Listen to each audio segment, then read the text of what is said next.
एका गरीब मुलाला कचऱ्याच्या ढिगाऱ्यात एक जुना कौटुंबिक फोटो सापडला. फोटोच्या मागे हाताने लिहिलेला एक पत्ता आणि एक वाक्य असतं. हा फोटो ज्याच्याकडे असेल तोच माझ्या संपत्तीचा खरा वारस आहे.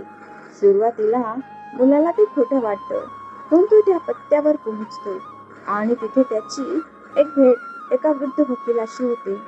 वकील सांगतो की अनेक वर्षापासून त्या फोटोचा शोध सुरू आहे. त्यानंतर मुलाच्या मागे काही धोकादायक लोक लागतात. शेवटी उघड होतं की तो फोटो एका हरवलेल्या वारसाचा पुरावा असतो आणि त्या मुलाचं आयुष्य कायमचं बदलून जातं. मुंबई शहराचा तो कोपरा नेहमी दुर्गंधीने आणि माणसाच्या कोलाहलाने भरलेला असायचा. कचऱ्याचे मोठे मोठे ढीग म्हणजेच 14 वर्षाच्या समीरचे जग होते. आई वडील लहानपणीच तेव्हा घरी गेले होते, त्यामुळे या अथांग शहरात समीर अगदी एकटा होता. कचऱ्यातून प्लास्टिकच्या बाटल्या, काचेचे तुकडे आणि विकण्यासारख्या गोष्टी गोळा करून तो आपले पोट भरत असे. त्याच्या डोक्यावर छप्पर नव्हते की पाठीवर कोणाचा हात नव्हता. होते ते फक्त त्याचे प्रामाणिकपणा आणि त्याची जगण्याची दुर्दम्य इच्छा. तो जुलै महिन्याचा एक पावसाळा दिवस होता. पावसाने नुकतंच उसंत घेतली होती आणि कचऱ्याच्या ढिगाऱ्यातून एक उग्र वास हवेत पसरला होता. समीर नेहमीप्रमाणे त्याचे गोणपाट घेऊन कचरा उकरत होता. अचानक एका कुजलेल्या कपड्यांच्या गाठोड्याखाली त्याला एक लाकडी, जुनी आणि अर्धवट तुटलेली फ्रेम दिसली. समीरने कुतूहलाने ती फ्रेम बाहेर काढली. त्यावर साचलेली चिखलाची माती त्याने आपल्या फाटलेल्या शर्टाने पुसून काढली. तेव्हा त्याला आत असलेला एक जुना कृष्णधवल ब्लॅक अँड व्हाईट कौटुंबिक फोटो दिसला. फोटोमध्ये एक अतिशय श्रीमंत आणि प्रतिष्ठित दिसणारे जोडपे बसले होते. त्यांच्या कडेवर एक लहान गोड मूल होते. त्या जोडप्याच्या चेहऱ्यावर वेगळाच राजेशाही रुबाब होता आणि त्यांच्या गळ्यात मौल्यवान दागिने चमकत होते. समीर त्या फोटोकडे एकटक पाहत राहिला. तिची किती नशीबवान असतील नाही लोक, त्याने स्वतःशीच विचार केला. फ्रेम पूर्णपणे तुटलेली असल्यामुळे फोटो त्यातून सहज बाहेर आला. समीरने सहज म्हणून फोटो उलटा करून पाहिला. फोटोच्या मागे पिवळ्या पडलेल्या कागदावर निळ्या शाईने हाताने काहीतरी लिहिले होते. मराठीत लिहिलेली ती अक्षरे जुनी पण स्पष्ट होती. समीर महानगरपालिकेच्या रात्रीच्या शाळेत थोडंफार शिकला असल्यामुळे त्याला वाचता येत होते. त्याने हळूहळू ते शब्द वाचायला सुरुवात केली. पत्ता 402 रॉयल हेरिटेज चेंबर्स, नव मरीन लाईन्स, मुंबई 400020. हा फोटो ज्याच्याकडे असेल तोच माझ्या संपत्तीचा खरा वारस आहे. समीर मोठ्याने हसला. कोणीतरी लहान मुलांची चेष्टा करण्यासाठी हे लिहिलं असेल, त्याने विचार केला. आजच्या जगात कचऱ्यात सापडलेल्या एका फोटोच्या जोरावर कोणी करोडपती होतं का?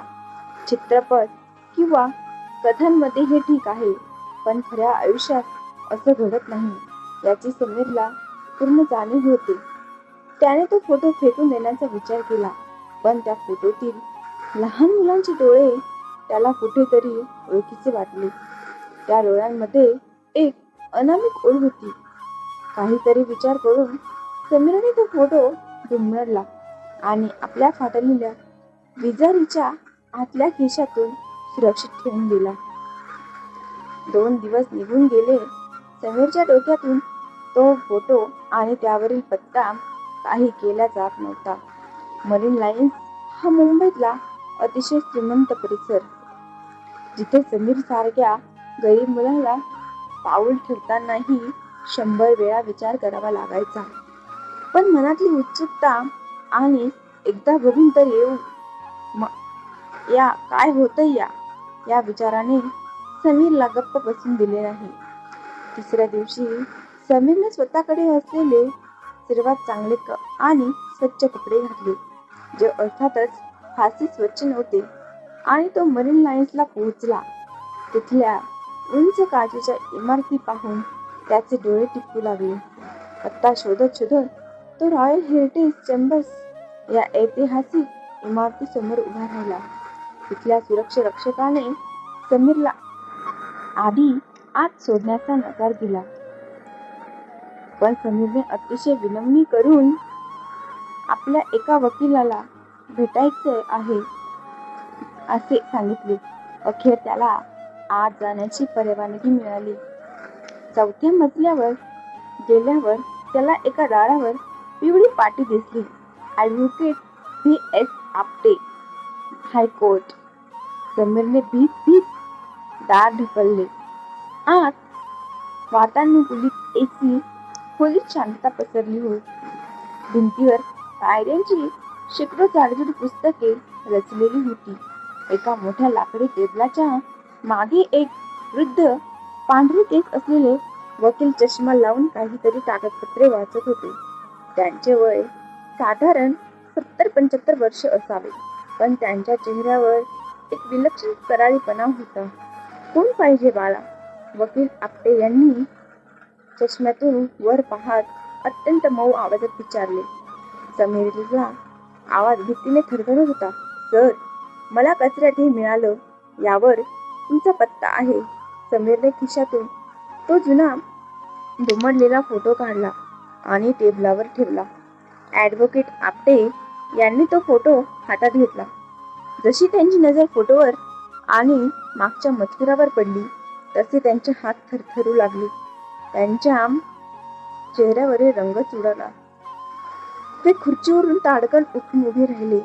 त्यांनी चष्मा काढला, डोळे पुसले आणि पुन्हा तो फोटो निहाळू लागले. हे तुला कुठे मिळालं? आपटे सरांचा आवाज कमालीचा गंभीर झाला. सर, सायन्सचा कचरा डेपोमध्ये मी तिथे कचरा वेचतो, समीरने घाबरवून सांगितले. वकील आपटे यांनी समीरला जवळ बोलवले. त्यांनी समीरच्या चेहऱ्याकडे, त्यांच्या डोळ्यांकडे अतिशय बारकाईने पाहिले. त्यांच्या डोळ्यात आनंदाश्रू तरळले. ते म्हणाले, मुला, तुला कदाचित कल्पना नाही, पण गेल्या 12 वर्षापासून मी आणि या देशाचे पोलीस ज्या पुराव्याचा शोध घेत आहोत, तो हा फोटो आहे. हा केवळ एक फोटो नाही, तर गाढवे साम्राज्याच्या अब्जावधी रुपयांच्या कंपनीची एकमेव चावी आहे. समीर चक्रावून गेला. गाढवे साम्राज्य, संपत्ती? सर, मला काहीच समजत नाहीये. वकील आपटे त्याला सविस्तर सांगणार इतक्यात अचानक त्यांच्या केबिनचे दार धडकन उघडले गेले. 2 दिग्पाट काळे कपडे घातलेले आणि डोळ्यांवर काळा चष्मा लावलेले पुरुष आत घुसले. त्यांच्या हातामध्ये पिस्तूल होते. आपटे साहेब, तो फोटो आणि तो मुलगा गुपचूप आमच्या हवाली करा, नाहीतर तुमचे पांढरे केस रक्ताने मागतील, त्यांतील एका करड्या आवाजात धमकावले. समीरची भीती ऑप्शनल सीमा ओलांडून गेली होती. वकील आपटे मात्र डगमगले नाही. त्यांनी चपलाईने टेबलाखालचे एक छुपे बटन दाबले. त्यांनी इमारतीचा इमर्जन्सी अलार्म वाजायला सुरुवात झाली. टिस टिस असा मोठा आवाज करत इमारती घुमू लागला. अलार्म वाजल्यामुळे ते गुंड थोडे गोंधळले. पकडा द्या पोराला, एक जण ओरडला. समीर, पळ, हा फोटो घेऊन पळ आणि पुन्हा इथे येऊ नकोस, मी तुला शोधून काढीन. वकील आपटे मोठ्याने ओरडले. त्यांनी टेबलावरील जर पेपरवेट त्या गुंडांच्या दिशेने फेकला.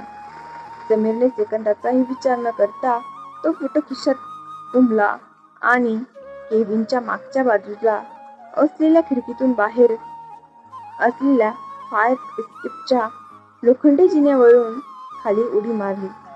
पाऊस पुन्हा सुरू झाला होता.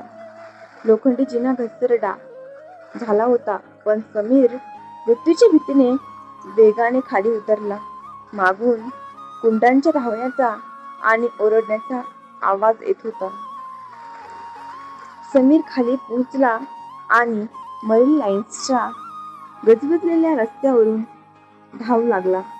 पाऊस, वाहनांची गर्दी आणि लोकांचा गराडा यामुळे तो गुंडांच्या नजरेतून सुटण्यात यशस्वी झाला. पण आता त्याचे शांत आयुष्य संपले होते. त्याला समजले होते की तो एका फार मोठ्या संकटात आणि चक्रव्यूहात अडकला आहे. पुढील 2 दिवस समीर लपत-छपत फिरत होता. त्याला त्याच्या जुन्या झोपडीवर जाणेही सुरक्षित वाटत नव्हते. तिसऱ्या दिवशी त्याला एक अज्ञात नंबरवरून फोन आला. समीरकडे एक साधा जुना फोन होता. फोनवर वकील आपटे यांचा आवाज होता. समीर, तू सुरक्षित आहेस ना? घाबरू नकोस. मी सुरक्षित ठिकाणी आहे. माझ्यासोबत मुंबईचे पोलीस कमिशनर आहेत. तू तातडीने गिरगाव चौपाटीजवळ पोलीस चौकीत ये, आपटे म्हणाले. समीर अत्यंत सावधगिरीने तिथे पोहोचला. तिथे ॲडव्होकेट आपटे आणि पोलिसांचा मोठा ताफा तैनात होता. समीरला पाहताच आपटे यांनी त्याला मिठी मारली. तिथे बसून वकील आपटे यांनी अखेर या संपूर्ण रहस्याचा उलगडा केला. समीर 12 वर्षापूर्वी या शहरातील सर्वात मोठे उद्योगपती आनंदराव गाढवे आणि त्यांच्या पत्नीचा एका संशयास्पद कार अपघातात मृत्यू झाला होता. त्यांचा एकुलता एक मुलगा, जो त्यावेळी अवघ्या 2 वर्षाचा होता, तो त्या अपघातानंतर गायब झाला. आनंदरावांचे क्रूर नातेवाईक, ज्यांनी तो अपघात घडवून आणला होता, त्यांना संपूर्ण संपत्ती हडप करायची होती. पण आनंदरावांनी त्यांच्या मृत्यूपूर्वी एक गुप्त मृत्यूपत्र माझ्याकडे सुपूर्द केलं होतं. आपटे सरांनी समीरच्या खिशातील तो फोटो काढला आणि पुढे सांगितले. त्या मृत्यूपत्रात लिहिले होते की जो कोणी आनंदरावांच्या स्वाक्षरी असलेला हा मूळ कौटुंबिक फोटो घेऊन येईल, तोच त्यांचा खरा मुलगा आणि त्यांचा वारस मानला जाईल. आनंदरावांच्या नातेवाईकांनी हा फोटो शोधण्यासाठी आणि नष्ट करण्यासाठी आकाश पाताळ एक केले होते, पण तो फोटो नशिबाने कचऱ्याच्या ढिगाऱ्यात सुरक्षित राहिला. समीरने विचारले, पण सर, तो मुलगा कोण आहे आणि तो आता कुठे असेल? वकील आपटे हसले. त्यांच्या डोळ्यात अश्रू होते. त्यांनी समीरचा हात हातात घेतला आणि म्हणाले, समीर, तो अपघात सायन परिसराजवळ झाला होता आणि ज्या मुलाचा आम्ही 12 वर्षापासून शोध घेत आहोत, ज्याच्या डाव्या हातावर एक विशिष्ट जन्माचा डाग आहे, तो मुलगा दुसरा कोणी नसून तूच आहेस. तूच आनंदराव गाढवे यांचा हरवलेला मुलगा समारंभ गाढवे आहेस. वकील समीर स्तब्ध झाला. त्यांच्या हातातील शर्माचा डाग त्याने पाहिला. ज्या कचऱ्यात तो आयुष्यभर वाढला, त्याच कचऱ्याने त्याला त्याचे खरे अस्तित्व आणि त्याचे आई वडील परत मिळवून दिले. पोलिसांनी तातडीने कारवाई करून आनंदरावांच्या त्या गुन्ह्यावर नातेवाईकांना अटक केली. कायदेशीर प्रक्रिया पूर्ण झाल्यानंतर समीरला त्यांचे हक्काचे साम्राज्य, अब्जावधीची संपत्ती आणि सर्वात महत्त्वाचे म्हणजे त्याचे नाव मिळाले. कचऱ्यातून सुरू झालेला त्याचा प्रवास राजमहालापर्यंत पोहोचला होता, पण समीरचे पाय अजूनही जमिनीवरच होते. त्याने त्या संपत्तीचा मोठा हिस्सा अनाथ आणि गरीब मुलांच्या शिक्षणासाठी दान करण्याचा निर्णय घेतला.